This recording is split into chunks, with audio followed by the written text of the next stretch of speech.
Hi friends, আমি সোনিয়া। আমার নতুন একটি ভ্লগে তোমাদের সকলকে স্বাগত। আশা করি তোমরা সবাই খুব ভালো আছো, সুস্থ আছো, আমিও ভালো আছি।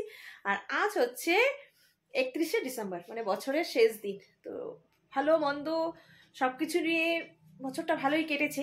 আসছে বছর আশা করি আরো ভালো কাটবে, আমারও কাটুক তোমাদেরও কাটুক, এই কামনাই করি।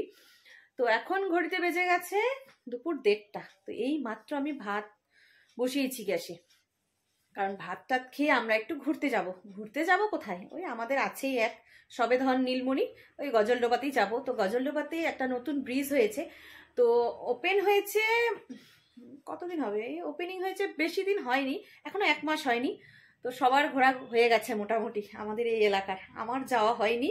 কাল তো গুড্ডুও ঘুরে এসেছিল, কারণ কাল গুড্ডু গেছিল শিলিগুড়ি, তোমাদেরকে তো বললাম আমি।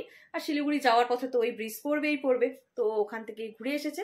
আজকে আমি যাব, আজকে গুড্ডুও যাবে কিন্তু। তো আমি এখন আর কি ভাত খাবো, তারপরে যাব। আর এখন ভাতের সাথে আছে গরম গরম আর মাছের ঝাল, আর হচ্ছে ধনেপাতার বড়া, ব্যাস এই দিয়ে এখন হয়ে যাবে। তারপর ওখানে গিয়ে টুকটাক কিছু খাওয়া হবেই। তো প্রথমে ভেবেছিলাম আমরা ওখানে গিয়ে লাঞ্চটা করব, কিন্তু যেতে যেতে না অনেকটা দেরি হয়ে যাবে। তা আমাদের লাঞ্চ কমপ্লিট, এমনকি আমরা সবাই রেডি, গুড্ডু, ওর বাবা আর আমি রেডি। আর আজকে এই কালো সোয়েটারটা পরে যাব, প্রত্যেকদিন ওই লাল সোয়েটার পরি, এবার আজকে কালো সোয়েটারটা পরে যাব। আমাকে একটা সোয়েটার কিনতে হবে, কালো সোয়েটার না কিনলে হবে না। তো আমরা রেডি, এই যে দেখো আমাদের বাহনও কিন্তু রেডি, এদিকে গুড্ডুও রেডি। তো চলো। আর বেশ ঠান্ডা, তাই একদম মাথা ঢেকে ঢুকে যাচ্ছি। কিন্তু আমরা কিন্তু চলে এসেছি গাজলডোবাতে। তো দেখতে পাচ্ছ এখনো পিচের কাজ হচ্ছে, যেহেতু কালো ধোয়া দেখা যাচ্ছে তাই বললাম যে পিচের কাজ এখনো হচ্ছে। কি বলতো, এখনো ব্রিজটা না কমপ্লিট হয়নি। দেখতে পাচ্ছ নিচে কিন্তু শ্রমিক ভাইরা কাজ করছে। তো তার মধ্যেই যেহেতু ওপেনিং হয়ে গেছে, তাই পর্যটকদের তো আর আটকানো সম্ভব না, যেহেতু ওপেনিং হয়ে গেছে। তো মাঝে মধ্যে এই ব্রিজটা না বন্ধ থাকে, দিনের বেলা যেমন তেমন, রাতের বেলা তো একদমই বন্ধ। কারণ আমার হাজবেন্ড যায় শিলিগুড়ি, ওই বলে যে যাওয়া আসা মানে যাওয়ার সময় ও এই ব্রিজ দিয়েই যায়, আর আসার সময় কিন্তু এই ব্রিজ বন্ধ থাকে।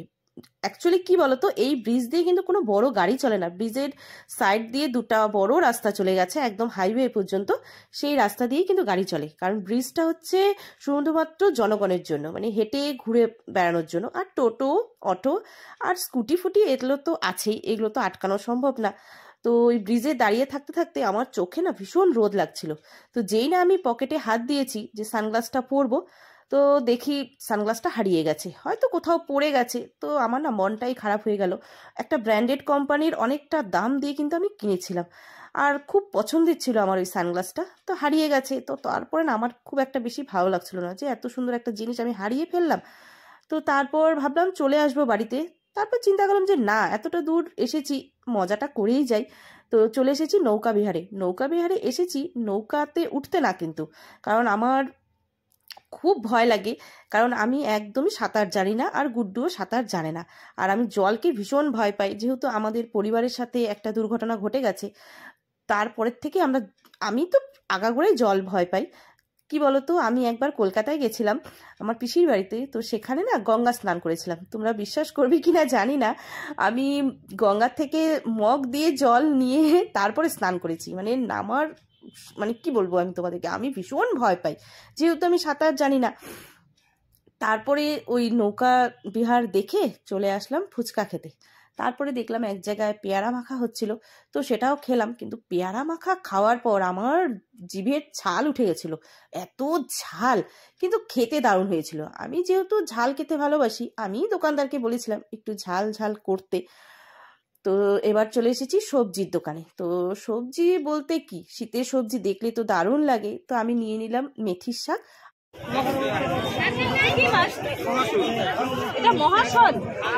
সবজি বাজার করার পর চলে গেছিলাম মাছ বাজার করতে। আর মাছ বাজার আর সবজি বাজার কিন্তু পাশাপাশি, এখানে যেহেতু সব লোকাল মাছ পাওয়া যায়। তো আমিও গেছিলাম একটু মাছ কিনতে, ভেবেছিলাম নদীয়ালি মাছ আর নয়তো বরলি মাছ আমি পাবো, কিন্তু গিয়ে দেখি না, সব বড় মাছ, তাই আর নিলাম না।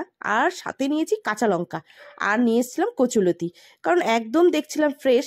আর দেখতে পাচ্ছ কত রকমের ডাল এখানে কিন্তু পাওয়া যায়। তো এখানকার বিশেষত্বই হচ্ছে চিংড়ির চপ। এক একটা চিংড়ির সাইজ দেখেছো কত বড় বড়। আর এটা হচ্ছে লঙ্কা, কুলেখাড়া, তারপরে ডিমের চপ আছে, বেগুনি আছে, আর এটা হচ্ছে কুচো চিংড়ির চপ, আর এটা বাগদা চিংড়ির চপ।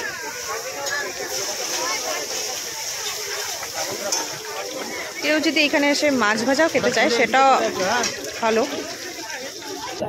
এটা হচ্ছে চিংড়ির চপ, এই দেখো কত বড়, কি গরম। এটা হচ্ছে ধনেপাতার বড়া, কত বড়। তো সাথে আছে চা, এটা দুধ চা, আর আছে হচ্ছে মিষ্টি কুমড়া ফুলের বড়া। আর এই গাজলডোবাতে শুধুমাত্র একটা পিঠেই পাওয়া যায়, সেটা হচ্ছে ভাপা পিঠে, আর অন্যান্য পিঠে পাওয়াই যায় না।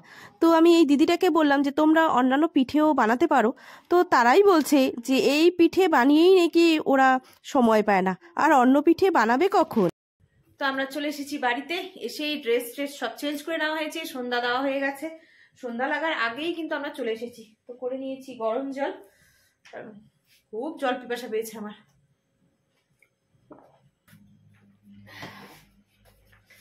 আর নিয়ে আসা হয়েছে ভাপা পিঠে, তো সবার জন্যই আনা হয়েছে, আমার মার জন্যও এনেছি, আর আমার যে বড় যা তাদের জন্য আনা হয়েছে।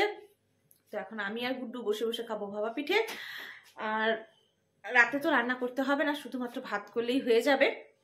দেখতে পেলে কত লোক, মানে গিজগিজ করছে, মানে কথা বলবো কি, ওরে বাবারে এত লোক, হাঁটাই যাচ্ছে না রাস্তা দিয়ে। তো এই ব্রিজটাই কিন্তু কিছুদিন আগে, মনে হয় ঠিক 7 তারিখ কি 8 তারিখ, মানে 8ই ডিসেম্বর না তো 7ই ডিসেম্বরে ব্রিজটা আর কি ওপেনিং হয়েছে।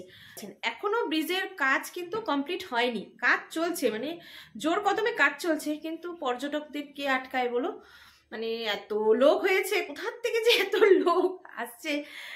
আমরা যে গেছিলাম, দেখো আমরা লোকালি বলতে গেলে, বেশি দূর না আমাদের বাড়ির থেকে, কিন্তু চেনা পরিচিত লোক খুবই কম দেখেছি, সব বাইরের লোক, মানে এত পর্যটক কি বলবো। অথচ কি বলতো, সবার স্কুলে ছুটি পড়ে গেছে, আর 2 তারিখ থেকে তো আমাদের এখানে স্কুল শুরু। 2 তারিখ থেকে আমাদের এখানে না, সব জায়গারই স্কুল শুরু।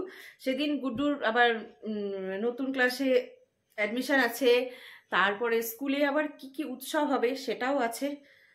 তো এখন ব্যাক টু ব্যাক একটার পর একটা প্রোগ্রাম চলতেই থাকবে, আবার ব্যস্ত হয়ে যাব। ঘোরাঘুরির দিন শেষ হয়ে গেল, যা কয়েকটা দিন ঘুরলাম, কোথায় আর ঘুরলাম বলো, ওই যেখানেই যাই কাজ নিয়েই যাই আমরা। তো এখন একটু রেস্ট নেব, তারপর আবার কাজবাজ শুরু করবো, কারণ